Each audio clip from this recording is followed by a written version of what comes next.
कृष्ण कृष्ण हरे हरे, हरे राम राम राम हरे हरे। हरे कृष्ण कृष्ण कृष्ण हरे हरे, हरे राम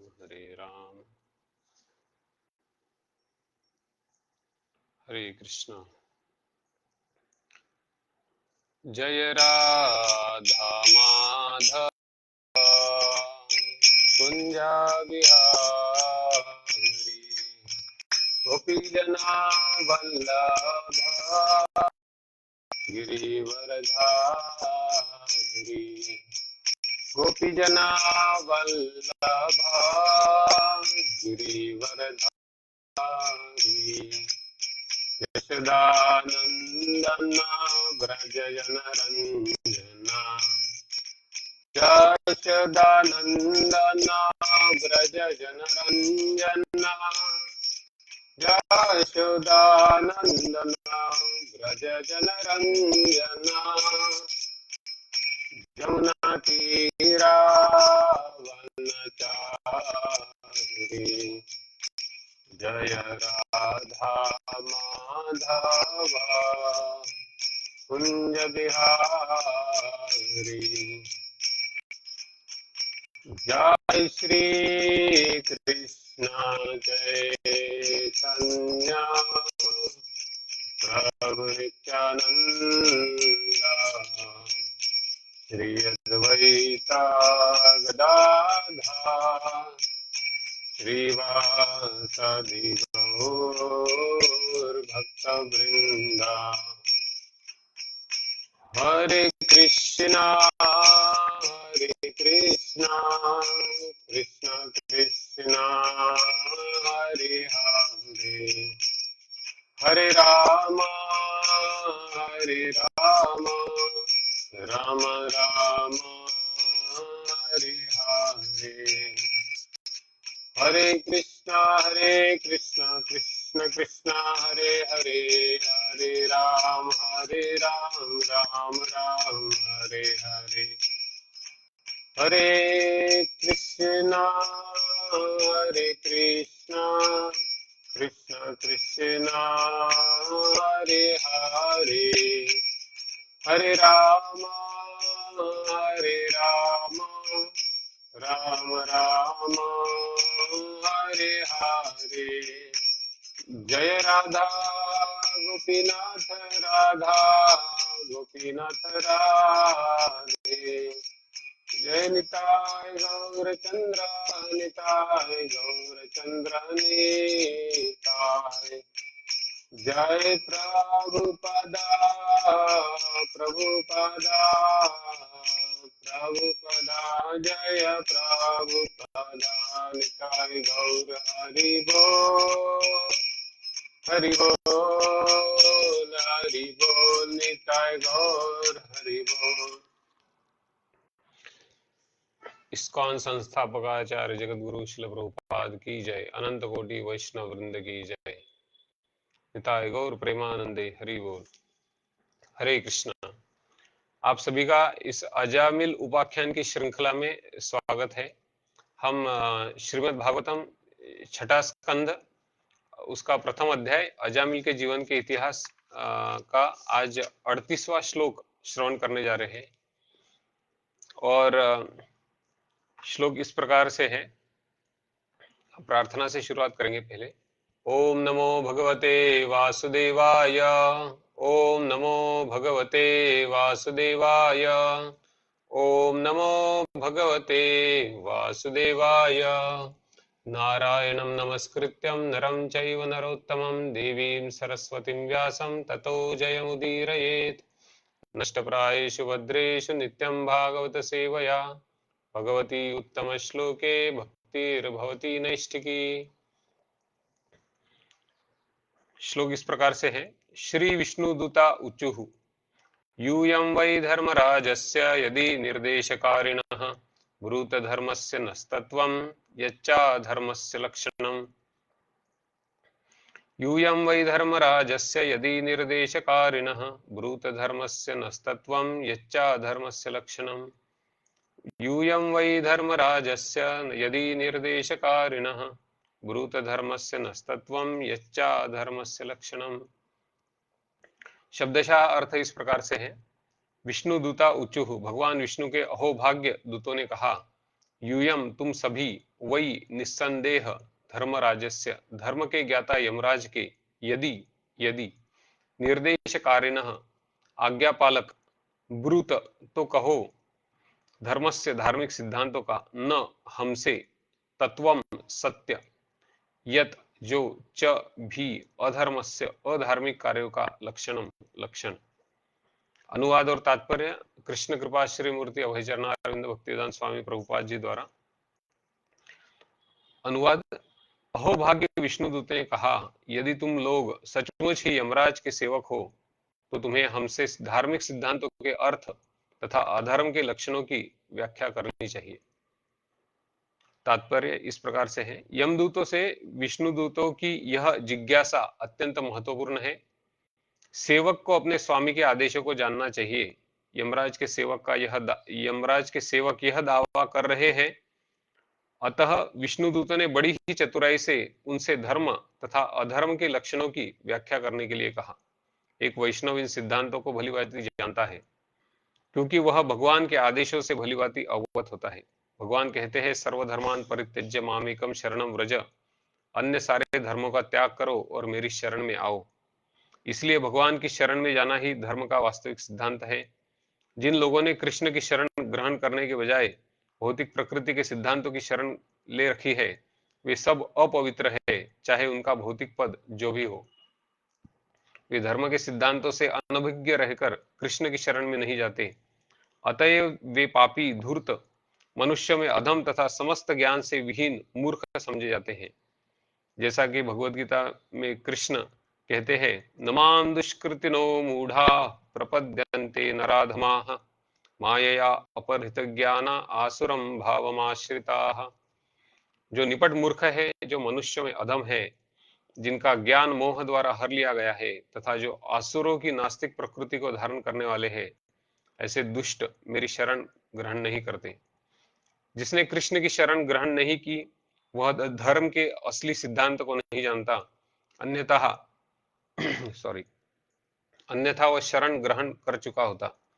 विष्णुदूतों द्वारा पूछा गया प्रश्न अति उपयुक्त था। जो किसी अन्य व्यक्ति का प्रतिनिधित्व कर रहा हो, उसे उस व्यक्ति के मंतव्य, मिशन को जानना चाहिए। इसलिए कृष्ण भावनामृत के भक्तों को कृष्ण तथा श्री चैतन्य महाप्रभु के मिशन से पूर्णतया अवगत होना चाहिए, अन्यथा वे मूर्ख समझे जाएंगे। सारे भक्तों, विशेषतया प्रचारकों को कृष्ण भावनामृत का दर्शन जानना चाहिए, जिससे प्रचार करते समय उन्हें उलझन तथा अपमान न सहना पड़े। ओम अज्ञानतिमिरान्धस्य ज्ञानाञ्जनशलाकया चक्षुरुन्मीलितं येन तस्मै श्रीगुरवे नमः। नमो विष्णुपादाय कृष्णप्रेष्ठाय भूतले श्रीमते भक्तिवेदांत स्वामिनिति नामिने। नमस्ते सारस्वते देवे गौरवाणी प्रचारिणे निर्विशेष शून्यवादी पाश्चात्यदेशतारिणे। श्री चैतन्य मनोभीष्टं स्थापितं येन भूतले स्वयं रूप कदा मह्यं ददाति स्वपदान्तिकम्।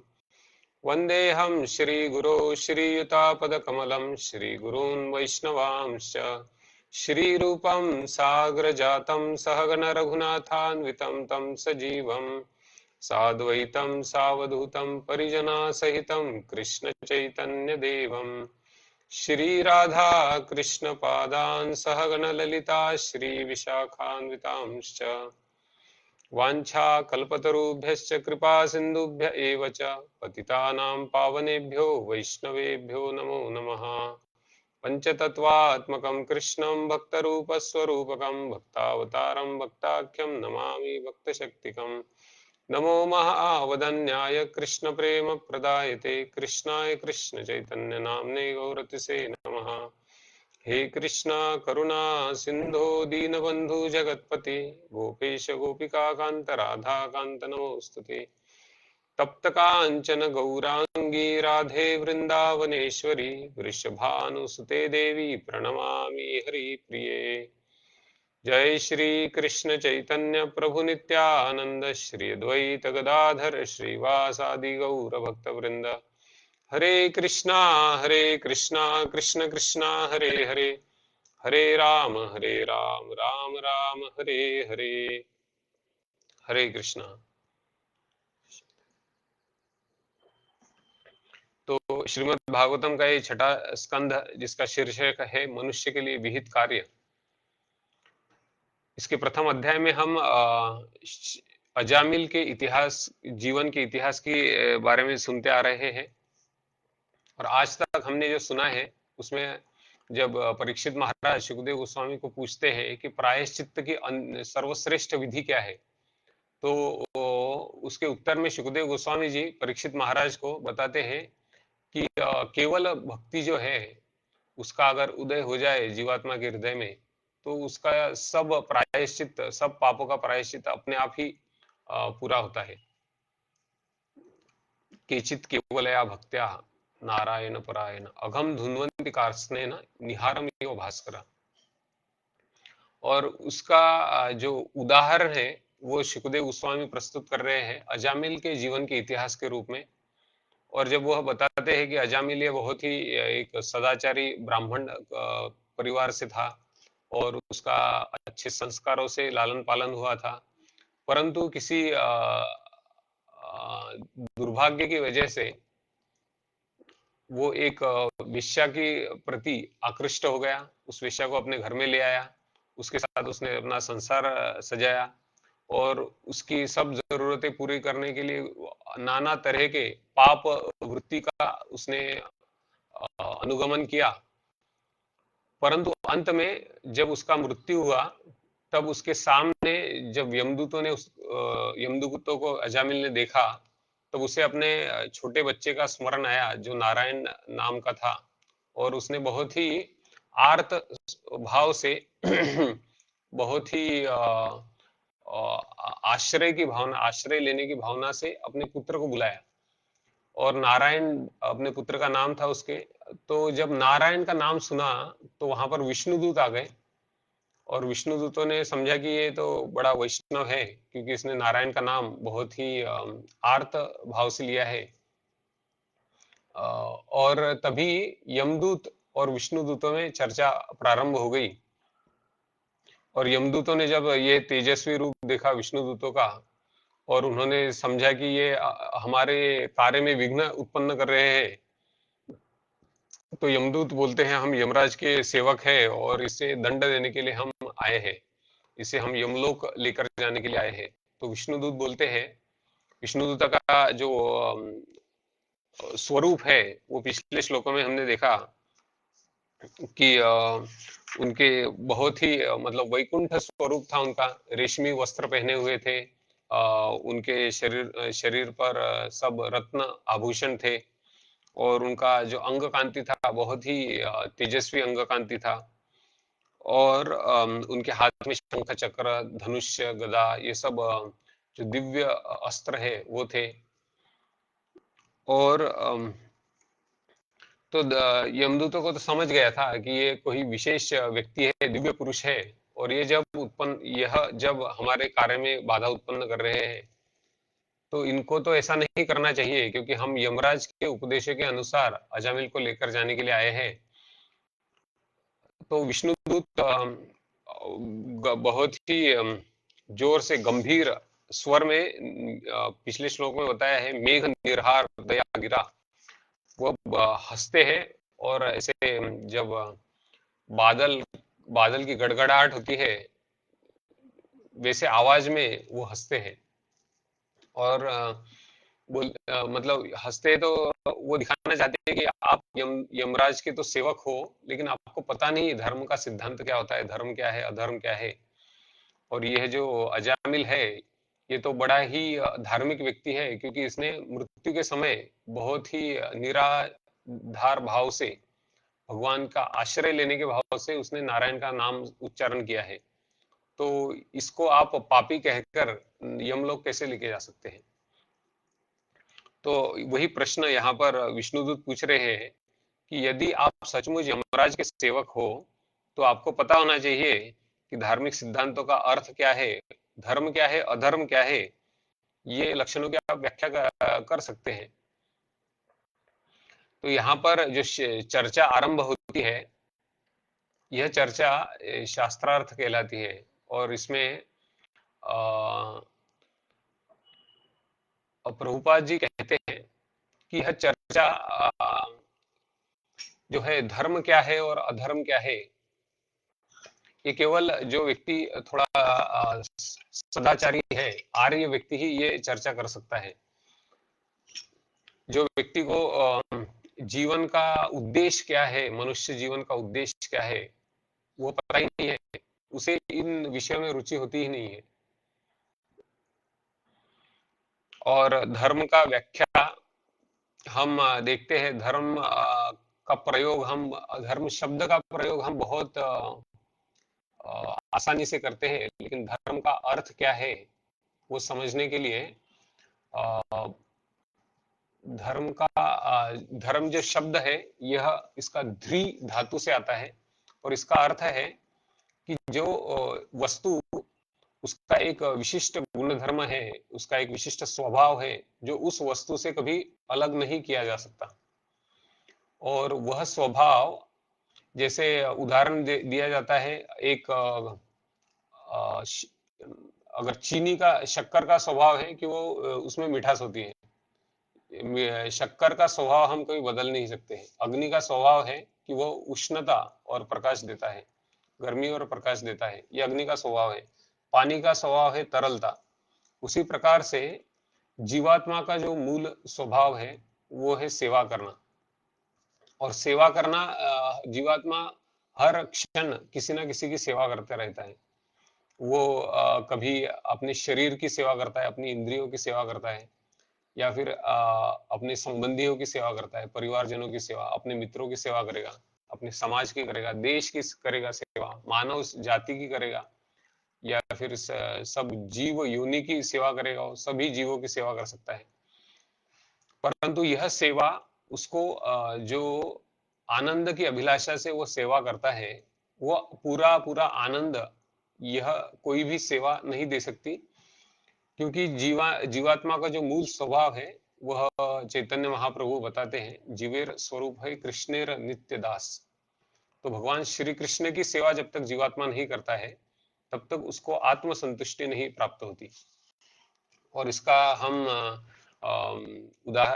इसका हम वर्णन देखते हैं श्रीमद् भागवतम का जो प्रथम स्कंद है, उसका दूसरा पहले अध्याय का दूसरा श्लोक, उसमें बताते हैं कि धर्म अनेक प्रकार के होते हैं, मानव धर्म, देश धर्म, जाति धर्म, और ये सब धर्म जो है, ये सर्वश्रेष्ठ धर्म नहीं माने गए हैं। इसलिए श्रीमद् भागवतम में जो धर्म का वर्णन आता है, वो कहते हैं धर्मो प्रोजित कैतवोत्र परमो निर्मत्सराणाम सताम। तो यहाँ पर श्रीमद् भागवतम में जो धर्म का वर्णन किया गया है, वह धर्म है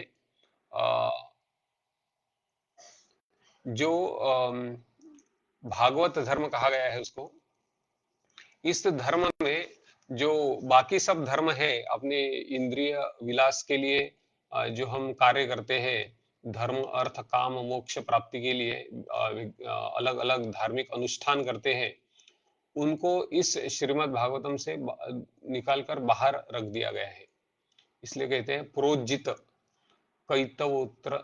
जो कैतव धर्म है, ऐसे धर्मों को कैतव धर्म कहा गया है। मतलब ये सच्चा धर्म नहीं है जीवात्मा का।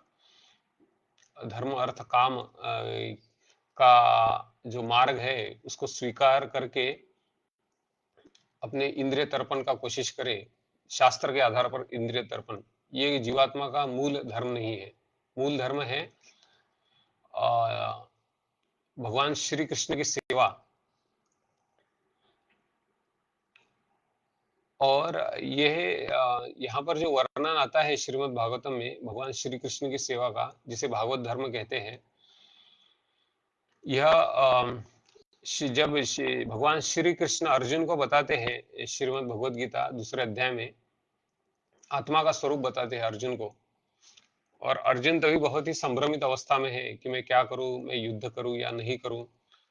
तब अर्जुन को कृष्ण जो जीवात्मा का मूल स्वभाव है, आत्मा, उसका जो मूल स्वरूप है कि जीवात्मा यह एक शरीरधारी है। जैसे शरीर, जैसे हम पुराना कपड़ा उतार कर नया कपड़ा पहनते हैं, वैसे ही जीवात्मा एक पुराना शरीर छोड़कर दूसरे शरीर में प्रवेश करता है और दूसरा जन्म लेता है। और यह आत्म ज्ञान देने के बाद भगवान कृष्ण अर्जुन को बहुत ही अम, योजनाबद्ध तरीके से बताते हैं, अलग अलग योगों के बारे में बताते हैं कि यह जब धर्म तुमने जान लिया है कि जीवात्मा का स्वरूप है, वो है एक आत्मा है, आत्मा का जो स्वभाव है वो भगवान से जुड़ना है, और भगवान श्री कृष्ण से जुड़ने के लिए अलग अलग योग पद्धतियां बताते हैं। आज मोक्षदा एकादशी, आज के ही दिन भगवान श्री कृष्ण ने 5000 साल पूर्व अर्जुन को कुरुक्षेत्र की रणभूमि में यह श्रीमद् भगवद गीता का ज्ञान दिया था। और यह ज्ञान तो अर्जुन को उन्होंने कुछ 1 घंटे में या 2 घंटे में दिया था, परंतु इस ज्ञान का जो महत्व है वो अनादिकाल के लिए, सब मानव समाज के लिए बड़ा ही महत्वपूर्ण है। तो कर्म योग के बारे में बताते हैं, अर्जुन को बोलते हैं कि जो तुम्हारा कर्तव्य है वो कर्म करना है, और वह भी भगवान श्री कृष्ण की संतुष्टि के लिए। यज्ञार्थात कर्मणो न्यत्र लोकोयम कर्म बंधनात्। अगर तुम मेरे संतुष्टि के लिए कर्म करोगे, भगवान श्री कृष्ण की संतुष्टि के लिए, तो तुम्हें कर्म बंधन नहीं लगेगा, कर्म का फल नहीं लगेगा तुम्हें। ये रणभूमि में तुम युद्ध करोगे तो भी तुम्हें इसका फल नहीं भोगना पड़ेगा, सुख या दुख उसके कारण तुम्हें भोगना नहीं पड़ेगा, क्योंकि तुम ये मेरी संतुष्टि के लिए करोगे। फिर ऐसे अलग अलग तरीकों से भगवान श्री कृष्ण अर्जुन को बताते हैं। फिर बोलते हैं ज्ञान मार्ग बताते हैं। तो अर्जुन का इच्छा था कि वह वैराग्य का मार्ग स्वीकार करे और जंगल में जाकर अपना जीवन व्यतीत करे। वो सोच रहा था मेरे भाई है, सगे संबंधी है, मेरे गुरुवर्य है, मेरे भीष्म पितामह है, उनके साथ युद्ध करने से भला है कि मैं जंगल में जाकर भीख मांग कर रहूं और ऐसे ही जीवन यापन करूं। लेकिन कृष्ण कहते हैं कि यह तुम दिव्य ज्ञान के आधार पर, दिव्य ज्ञान के स्तर पर तुम्हारी बातें नहीं है। तुम तो एक आर्य हो, तुम्हें सब यह संस्कार मिले हुए हैं, फिर तुम अपने कर्तव्य से जो ज्ञान का स्तर है उसके आधार पर कार्य न करते हुए ऐसे एक संभ्रमित मोहित व्यक्ति की तरह कैसे बर्ताव कर सकते हो। तो दिव्य ज्ञान बताते हैं, वो बोलते हैं कि मैं जो ये तुम्हें बता रहा हूँ, अगर तुम मेरा जो कार्य है, अवतार कार्य है, मेरी महिमा अगर समझोगे और उसके अनुरूप कार्य करोगे, तो तुम्हें इस जगत में फिर से जन्म नहीं लेना पड़ेगा। जन्म कर्म च में दिव्यम एवं यो व्यक्ति तत्वतः त्यक्त्वा देहम पुनर्जन्म नैति मामेति अर्जुन। और यह दिव्य ज्ञान अगर ग्रहण करना है तो एक प्रामाणिक गुरु का आश्रय लेना बहुत जरूरी होता है। तस्माद गुरुम प्रपद्येत जिज्ञासु श्रेय उत्तम। श्रीमद् भागवतम का 11वां जो स्कंद है उसमें बताते हैं कि जिसको जिज्ञासा करनी है कि क्या धर्म है और क्या अधर्म है, उसने गुरु का आश्रय ग्रहण करना चाहिए। और कहते हैं कि गुरु का आश्रय लेना यह कोई फैशन नहीं है कि मैंने गुरु कर लिया और उनका फोटो दीवार पर चिपका दिया तो मेरा जिंदगी सफल हो गया। जो बहुत ही जिज्ञासु जिज्ञासु व्यक्ति है, जो जीवन का रहस्य जानना चाहता है, जीवन की पूर्णता प्राप्त करना चाहता है, जो धर्म क्या है, सही धर्म, सर्वश्रेष्ठ धर्म क्या है, वह समझना चाहता है, उसे एक गुरु के आश्रय में जाना होता है। और गुरु के आश्रय में जाकर उनसे विनम्र भाव से विचारणा करनी होती है, प्रश्न पूछने होते हैं। शाब्दे परे च निष्णातम ब्रह्मणि उपसमाश्रय। और ऐसे गुरु वेद शास्त्र में बहुत ही निष्णात होते हैं, और वह अपने अनुभव के आधार पर अपने शिष्य को यह दिव्य ज्ञान प्रदान करते हैं। तद्विद्धि प्रणिपातेन परिप्रश्नेन सेवया उपदेक्षन्ति ते ज्ञानम ज्ञानिनस्तत्वदर्शिनः। तो जब कृष्ण ने अर्जुन को यह ज्ञान दिया था कि गुरु के पास जाना चाहिए और गुरु से श्रवण करना चाहिए, और कृष्ण ने अर्जुन के गुरु की भूमिका निभाई थी इस पूरे प्रसंग में, अर्जुन के जीवन में। और जब अर्जुन अर्जुन फिर भी उसके मन में शंका थी, फिर वो बोलता है, अर्जुन बोलता है कि फिर आप पहले बोलते हैं कर्म का मार्ग श्रेष्ठ है, अभी बोलते हैं ज्ञान का मार्ग श्रेष्ठ है, तो मैं तो इसमें संभ्रमित हो गया, कंफ्यूज हो गया हूं मैं। फिर कृष्ण बोलते हैं कि ज्ञान, व्यक्ति को जब ज्ञान प्राप्त होता है तो उसके आधार पर जब वो कर्म करता है तो वह श्रेष्ठ है। वैराग्य के मार्ग से भी वह श्रेष्ठ विधि है। नहीं तो अगर वैरागी बन गया व्यक्ति तो वो बंदर जैसा वैराग्य होता है, मरकट वैराग्य बोलते हैं उसको। मरकट वैराग्य मतलब उदाहरण दिया जाता है कि एक बंदर जो होता है वो तो कपड़े भी नहीं पहनता है और फल फूल खाता है, मांसाहार नहीं करता है बंदर, शुद्ध शाकाहारी होता है और बहुत तपस्वी होता है, और तला हुआ फ्राइड आइटम भी नहीं खाता है वो, मीठा भी नहीं खाता है। फिर भी जब भी उसको काम इच्छा जागृत होती है तो वह पूरी करने का पूरा पूरा कोशिश करता है। तो कृष्ण बोलते हैं अर्जुन को कि तुम ऐसा मरकट वैरागी मत बनो, जो तुम्हारा स्वभाव है उसके अनुरूप तुम दिव्य ज्ञान के आधार पर अगर कार्य करोगे और मेरी इच्छा पूर्ण करने का प्रयत्न करोगे तो वही सच्चा योग है। और कहते हैं अनाश्रित कर्मफल कार्यम कर्म करोति यह सन्यासी च योगी च न निराग्निर न चाक्रिय। छठे अध्याय की शुरुआत में कहते हैं कि जो कर्म फल से आसक्त नहीं होता है और अपना कार्य करता है वह श्रेष्ठ सन्यासी है, न कि वो जो कोई आग नहीं जलाता है और जो कुछ क्रिया नहीं करता है। तो यहाँ पर कृष्ण अर्जुन के सामने सीधा सिद्धांत प्रस्तुत करते हैं।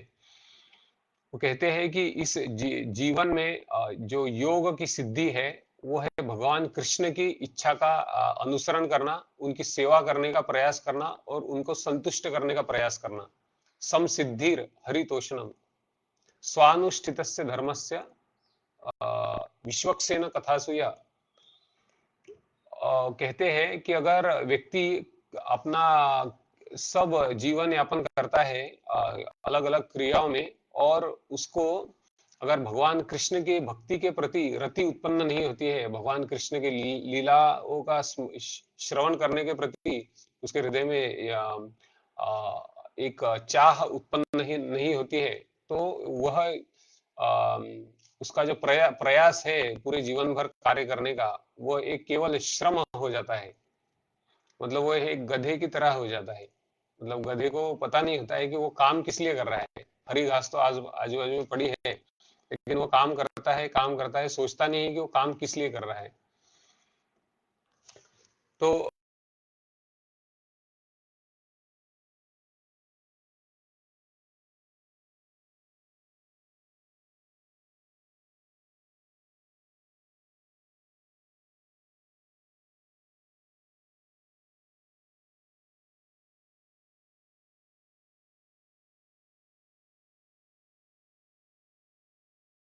उसे जीवन में पूर्णता देता है। प्रकार से भगवान कृष्ण अलग अलग तरह से अर्जुन को भगवान श्री कृष्ण की दिव्यता का अनुभव कराते हैं और अंत में भक्ति योग का मार्ग प्रस्तुत करते हैं। और 18वें अध्याय में बोलते हैं कि सर्व धर्मान परित्यज्य, जो भी अलग अलग धर्म तुम्हें लगते हैं कि ये मेरा धर्म है, पिता धर्म है, देश धर्म है, समाज धर्म है, जाति धर्म है, ये सब धर्म छोड़ दो, तुम सर्व धर्मान परित्यज्य माम एकम शरणम, ही शरण में आओ और मैं तुम्हें आश्वासन देता हूं कि मैं तुम्हें सब पापों से मुक्त करूंगा। जब अर्जुन यह सब बातें सुनते हैं तब कृष्ण अर्जुन पे कोई जबरदस्ती नहीं करते हैं। नहीं तो जब कोई बोलेगा कि मैंने तुम्हें इतना बड़ा 700 श्लोक पढ़ाए हैं और अभी तो तुम्हारा सारथी बन गया हूं मैं और तुम्हें साथ भी मैंने सुना दिए, अभी तुम्हें तो सुनना ही पड़ेगा मैं जो बोल रहा हूँ। कृष्ण बोलते हैं 18वें अध्याय के 63वें श्लोक में, वो बोलते हैं कि ये तो मैंने बड़ा ही गुह्य ज्ञान तुम्हें बताया है और यह ज्ञान तुम्हें पता तो है, और अभी तुम्हारे ऊपर है कि तुम क्या करना चाहते हो। तुम विमृश्यैत अशेषेण यथेच्छसि तथा कुरु, मतलब इसके ऊपर तुम अच्छी तरह से विचार करो, और फिर जो चाहते हो, अपनी जो इच्छा है तुम्हारी, उस इच्छा के आधार पर तुम कार्य करो। इति ते ज्ञानम आख्यातम गुह्यात गुह्यतरम मया विमृश्यैत अशेषेण यथेच्छसि तथा कुरु। तो इस प्रकार से कृष्ण अर्जुन को एक स्वतंत्रता भी देते हैं। अपना जो स्वतंत्र इच्छा है उसका उपयोग करने का उस एक संधि भी देते हैं अर्जुन को। और यहाँ पर कहते हैं कि जो गंभीर व्यक्ति है आध्यात्मिक ज्ञान ग्रहण करने के लिए, उसी ने एक गुरु का आश्रय लेना चाहिए, उसी ने गुरु के पास जाना चाहिए।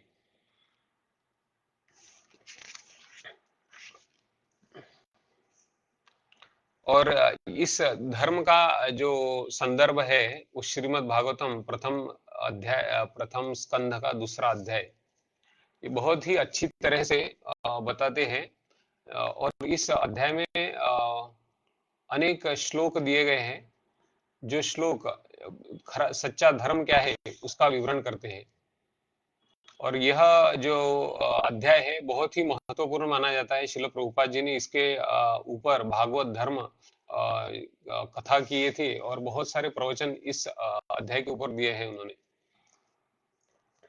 और जब सब शौनक आदि ऋषिगण सूत गोस्वामी से पूछते हैं सही धर्म क्या होता है, सच्चा धर्म क्या है, तो सूत गोस्वामी अलग अलग तरह से अलग अलग श्लोकों के माध्यम से यह प्रश्न का उत्तर देते हैं। वो बोलते हैं सवै पुंसाम परो धर्मो यतो भक्तिरदोक्षजे अहैतुकी अप्रतिहता ययात्मा सुप्रसिद्धति।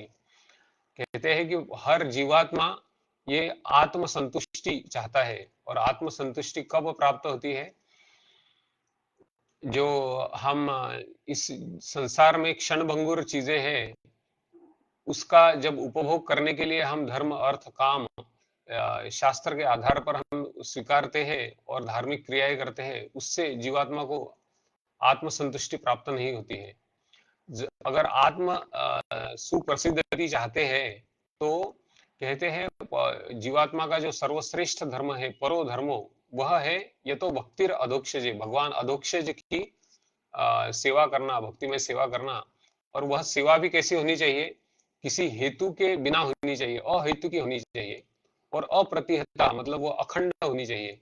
कोई भौतिक बाधा वह सेवा को रोकने मतलब कोई भौतिक बाधा उस सेवा में रुकावट नहीं लानी चाहिए। इस तरह से दृढ़ भक्ति में सेवा होनी चाहिए। आगे कहते हैं कि यह भक्ति करने से फायदा क्या होता है? वासुदेवे भगवती भक्ति योग प्रयोजिता जनयति आशु वैराग्यम ज्ञानम चेद हेतुकम। यह भक्तिमय सेवा करने से भगवान श्री कृष्ण की व्यक्ति को पूर्ण ज्ञान प्राप्त होता है, और इस जगत से वैराग्य उत्पन्न होता है उसको।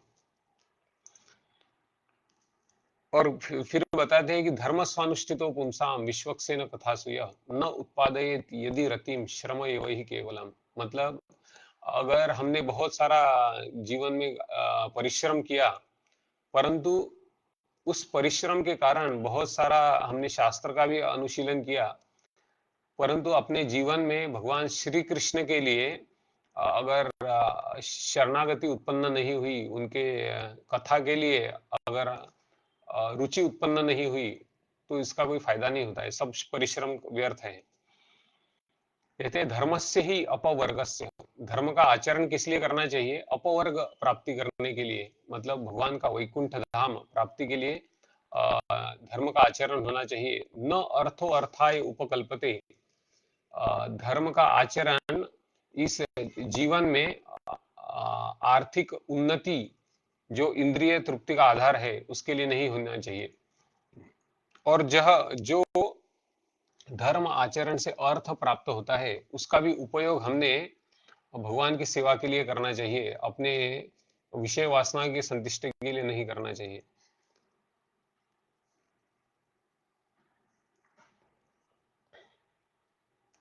और इस तरह से कहते हैं अतः पुंभीर द्विजश्रेष्ठ वर्णाश्रम विभागशः स्वानुष्ठितस्य धर्मस्य संसिद्धिर हरितोषणम। कहते हैं हे द्विज श्रेष्ठो, हे ब्राह्मणों में श्रेष्ठ ब्राह्मणों,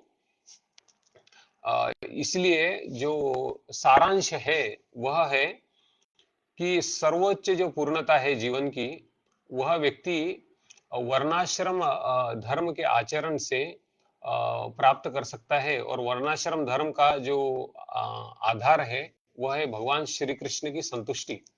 अगर हम अपने अलग अलग कर्तव्यों का पालन कर कर भगवान श्री कृष्ण को अगर संतुष्ट कर सकते हैं तो वही जीवन की सिद्धि है। सम सिद्धि हरितोषणम, भगवान श्री कृष्ण को संतुष्ट करना। और इसीलिए कहते हैं तस्माद एकेन मनसा भगवान सात्वताम पति श्रोतव्य कीर्तव्यस्य ध्येय पूज्यश्च नित्यदा। इसीलिए एक एकाग्र होकर आप व्यक्ति ने भगवान श्री कृष्ण की लीलाओं का श्रवण करना चाहिए, कीर्तन करना चाहिए, ध्यान करना चाहिए और उनकी पूजा सेवा करनी चाहिए, क्योंकि भगवान श्री कृष्ण है ये अपने भक्तों के रक्षक है। तो लोग हम बात करते हैं धर्म के बारे में, भागवत धर्म के बारे में, तो प्रश्न आ सकते हैं कि फिर क्या बाकी धर्म का कोई स्थान नहीं है, अपने जीवन में बाकी धर्म का कोई स्थान नहीं है? तो श्रील प्रभुपाद जी समझाते हैं, चैतन्य चरितामृत से समझाते हैं। वो बोलते हैं कि द्वैते भद्रा भद्र ज्ञान, ये सब मनोधर्म है। ये भद्र है, ये अभद्र है, ये सब मानसिक कल्पनाएं हैं। मतलब हमें लगता है कि हमें ये चीज करनी चाहिए, ये अच्छी है, और ये चीज मेरे लिए बुरी है। तो यह सब मानसिक कल्पनाएं हैं। और ये मानसिक कल्पनाएं भी हम भगवान की सेवा में इसका उपयोग कर सकते हैं। और इसका उदाहरण दिया जाता है कि अगर हमें बहुत सारे छोटे मोटे अगर पत्थर दिए गए हैं और एक पात्र में डालने के लिए कहा गया है, और पात्र का जो आकार है वो छोटा है, तो उस पात्र में सबसे बड़ा पत्थर पहले डाला जाता है और बाद में जो छोटे छोटे पत्थर है वो आजू बाजू में फिट हो जाते हैं उसके। उसी प्रकार से जो भागवत धर्म है, जो मूल धर्म है हर जीवात्मा का, इसका जब जीवात्मा पालन करता है तो उसका परिणाम यह होता है कि बाकी सब धर्म वो सही प्रकार से निभा सकता है। जैसा वो अगर भगवान श्री कृष्ण का एक आदर्श भक्त है तो वह एक पति धर्म, पिता धर्म, पुत्र धर्म, देश धर्म, समाज धर्म, सभी धर्मों का वो सबसे अच्छी तरीके से पालन कर सकता है। जैसे अर्जुन ने किया। अर्जुन अर्जुन के ऊपर दायित्व था कि जो प्रजा है हस्तिनापुर के राज्य में, पूरे भूमंडल पर, पृथ्वी पर, उनका वो रक्षण करे और उनको एक धर्म राज्य का सुविधा प्रदान करे। और यह अर्जुन के ऊपर एक दायित्व था। लेकिन अर्जुन जब यह दायित्व पूरा नहीं करना चाहते थे, तब अर्जुन को कृष्ण ने सबसे पहले उनकी मूल चेतना के बारे में बताया, और बताया कि जब तुम मूल चेतना के अनुरूप कार्य करोगे तो तुम्हारा जो देश धर्म है, धर्म स्थापना करने का जो कार्य है तुम्हारा, वही एक भक्ति योग बन जाता है, वही भगवान श्री कृष्ण के लिए संतुष्टि के लिए कार्य बन जाता है। तो इस प्रकार से कृष्ण ने अर्जुन को इस योग पद्धति में जोड़ा, जिसे भक्ति योग, बुद्धि योग कहा जाता है। और कृष्ण का जो वक्तव्य था, अर्जुन को कृष्ण बोलते हैं कि यथेच्छसि तथा कुरु, उसके उत्तर में अर्जुन बताते हैं कि मेरा सब मोह दूर हो गया है। नष्टो मोहो स्मृतिर्लब्ध्वा त्वत्प्रसादात् मयाच्युत। हे अच्युत, आपकी कृपा से मेरा सब मोह दूर हो गया है, मेरी स्मृति जाग गई है, और अभी मैं जो आप कहेंगे वही करूंगा। स्थितोस्मि गत संदेह, सब मेरे संदेह दूर हो गए हैं, मैं मेरी स्वाभाविक स्थिति में स्थित हो गया हूँ। अभी मैं जो आप कहेंगे करिष्ये वचनम तव।